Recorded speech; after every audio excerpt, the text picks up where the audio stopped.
Alors, nous sommes un collège connecté dans un établissement qui est situé au nord de la métropole lilloise.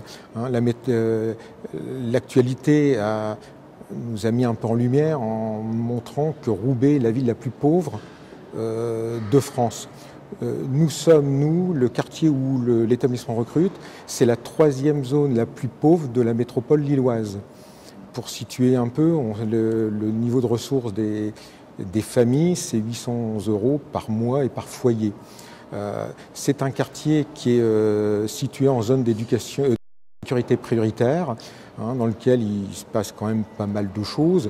Donc c'est un quartier très difficile. Pour autant, il y a tous les espaces, il y a tous les services publics d'éducation et de tous les services publics, même de santé. Il y a tout ce qu'il faut est à la disposition des personnes. Mais on se rend compte que nos élèves, c'est une métropole, c'est la métropole lilloise. Tous les lieux de culture sont accessibles, pour autant nos élèves ne les fréquentent pas, même dans le quartier. Et ça, c'est déjà un premier problème. Donc on a des élèves, c'est aussi la raison pour laquelle on est situé en zone violence d'ailleurs. Et c'est aussi les caractéristiques sociales de notre zone de recrutement qui a fait qu'on est maintenant établissement préfigurateur REP+. Donc on entre dans ce dispositif-là et qu'on va expérimenter. Le recrutement nous amène aussi à un certain nombre de caractéristiques. Si on regarde les résultats scolaires des élèves qui entrent en sixième, alors qu'on fait un gros travail de liaison entre l'école primaire et le collège, que les enseignants du collège s'investissent avec les enseignants du primaire pour essayer de remédier au déficit d'acquisition, on en est encore aujourd'hui à 60 à 65% de non-acquis ou acquis fragiles en français et de 65% en mathématiques. Donc on voit qu'il y a un gros problème d'acquisition. Et très rapidement, pour combler ce problème d'acquisition, on a été contraint, enfin les équipes dans leur réflexion sont contraints d'innover, de chercher des solutions, et les outils numériques semblaient être, par les fonctionnalités qu'ils offrent, un moyen de pouvoir apporter une réponse à nos élèves et de favoriser la réussite pour tous. C'est la raison pour laquelle l'équipe s'est très rapidement engagée dans ce dispositif, qu'on a équipé l'établissement. L'établissement a un équipement qui est quand même assez correct, puisqu'on a 5 salles pupitres, on a des TBI, le CCC a une quinzaine de postes, donc tous les salles ont un ordinateur, vidéoprojecteur ou VPI, ce qui permet quand même de faire des choses. Et à un moment, ils se sont intéressés donc aux nouvelles technologies, aux outils nomades, et on a monté un projet dans le cadre d'un appel à projet du département, collège numérique. On a monté un projet pour se doter de tablettes, pour pouvoir gagner en souplesse dans l'utilisation des outils numériques et profiter aussi des fonctionnalités nomades pour penser notre pédagogie.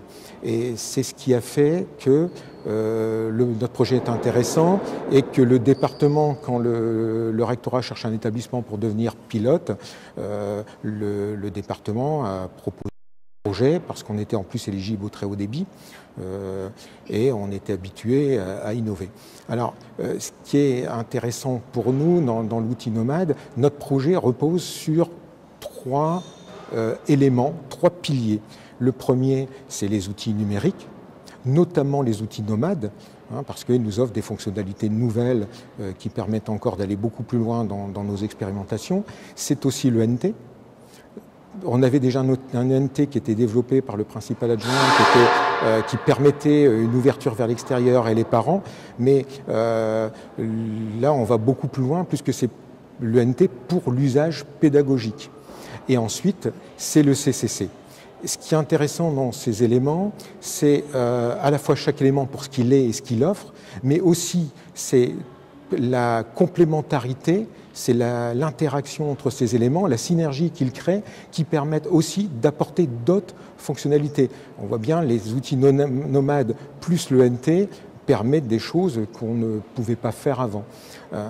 Du coup, ça nous a amené à réfléchir beaucoup plus sur ce qu'on souhaitait faire, sur la manière dont on peut penser nos scénarios pédagogiques. Parce que l'entrée du projet, c'est bien le scénario pédagogique. À partir des scénarios qu'on peut mettre en place, en quoi les outils nomades, alors la problématique qu'on pose au départ, c'est ce qu'on souhaite faire avec ces outils-là, on sait que c'est l'élève qui apprend.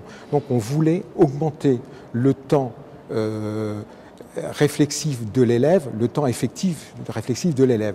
Et quand on pense nos scénarios, on essaie de voir en quoi les fonctionnalités proposées par ces nouvelles technologies nous permettent de rendre l'élève beaucoup plus acteur, plus créatif, et qu'il s'empare de ses apprentissages. Ce qui est quand même pas gagné d'avance parce qu'on se rendait compte qu'il y avait des élèves qui nous rendent copie blanche et qui n'avaient pas envie de travailler. Les devoirs, c'était très difficile à obtenir.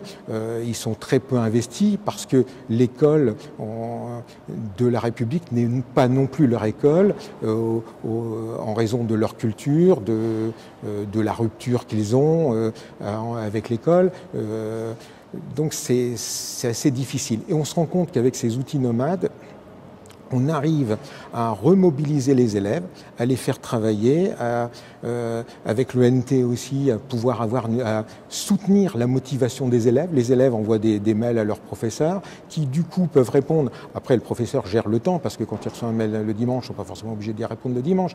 Mais ce qui permet de soutenir la motivation de l'élève, peut-être le réaiguiller. Les élèves posent aussi par Internet des questions sur j'ai pas compris telle notion. Du coup, ça permet d'aller beaucoup plus loin. Et l'intérêt, c'est qu'ils aient une note qui soit correcte et que même la notation devienne un levier pédagogique. Dans la réflexion qui est menée dans l'établissement dans ce domaine nous amène à aller beaucoup plus loin parce qu'on voyait il a été évoqué ce matin dans les tables rondes, une rupture de l'unité temps et lieu et même une remise en cause de l'évaluation telle qu'elle est là. Et notre réflexion nous amène juste à réfléchir sur... en tous les cas, ça nous pousse à aller beaucoup plus loin. On se rend compte qu'une classe, une discipline, un professeur, un lieu, c'est plus suffisant. Finalement, on se limite, alors que l'expérimentation nous pousse à aller plus loin. Et l'autre aspect, c'est tous les dispositifs de soutien qui sont mis en place. On développe un service de soutien en ligne, donc l'élève de chez lui, donc rupture de lieu, de chez lui, l'école arrive chez lui, même le dimanche, parce qu'on a un assistant pédagogique qui un jour avait pris un rendez-vous avec un élève un dimanche et ils ont pu le faire progresser. Réaction de la mère d'ailleurs, j'ai le professeur qui vient dans mon salon, ce qui était quand même assez intéressant. Donc on arrive à aller plus loin. On se rend compte que le lieu est trop enfermant, à la fois dans l'espace classe pour le travail de classe où les élèves peuvent aller au CCC, dans d'autres lieux pour travailler, mais également dans la gestion des temps hors classe, avec le besoin, le professeur quand il se rend compte qu'un élève est en difficulté, le devoir qu'il a rendu n'est pas satisfaisant, il lui propose un soutien, une aide hors temps scolaire. Et là, dans cette gestion du hors temps scolaire, on est amené à trouver des solutions. Et la solution qu'on a trouvée, c'est le CCC. Et là, on développe un projet autour du CCC. Je vais donner la parole à Madame Hamelin qui développe ce projet.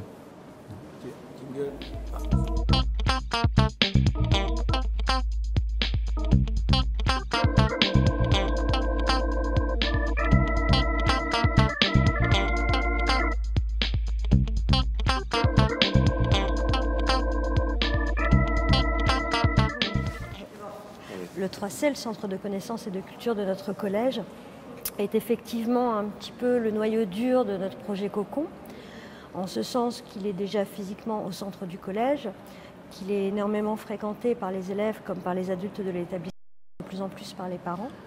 Donc mon rôle en tant que professeur documentaliste référent numérique, c'est aussi de coordonner les équipes, de faire des observations de séance qui nous permettent d'avancer, puisque ce sont des observations de séance sans aucun jugement de valeur, mais juste pour voir ce qui fonctionne, ce qui ne fonctionne pas, les petits écueils à éviter, les choses qui par contre fonctionnent très bien. C'est aussi la gestion d'une équipe, puisqu'on propose aux collègues qui se lancent dans l'aventure de l'usage des outils nomades d'être accompagnés d'assistants pédagogiques pour la partie technique, de telle sorte que le professeur de discipline soit maître de sa discipline et que de sa discipline. Et c'est aussi la coordination avec les référentistes discipline, puisque dans le collège, nous avons décidé de nommer un référent TIS par discipline. Donc des rencontres régulières pour l'évaluation, pour des conseils et aussi pour développer les besoins de formation qui émergent au fur et à mesure, puisque quand on entre dans un projet connecté, on a forcément des besoins qui émergent, matériels, mais aussi de formation, et on a aussi de plus en plus de doléances. Par exemple, l'émergence de l'ENT a nécessité une formation plus accrue que celle qui était décidée au départ, parce que les collègues, petit à petit, se rendent compte qu'il y a des possibilités, mais ne savent pas trop comment s'y prendre. Donc dans ces cas-là, nous dégageons du temps pour pouvoir les former au blog, à la messagerie, peu importe, à tous les éléments relatifs à l'ENT. Le service dont parlait M. Melerovitch d'aide aux devoirs à domicile, c'est ce que nous avons nommé le SACAD, le service d'accompagnement aux devoirs, qui est à la fois un lieu physique et un lieu virtuel.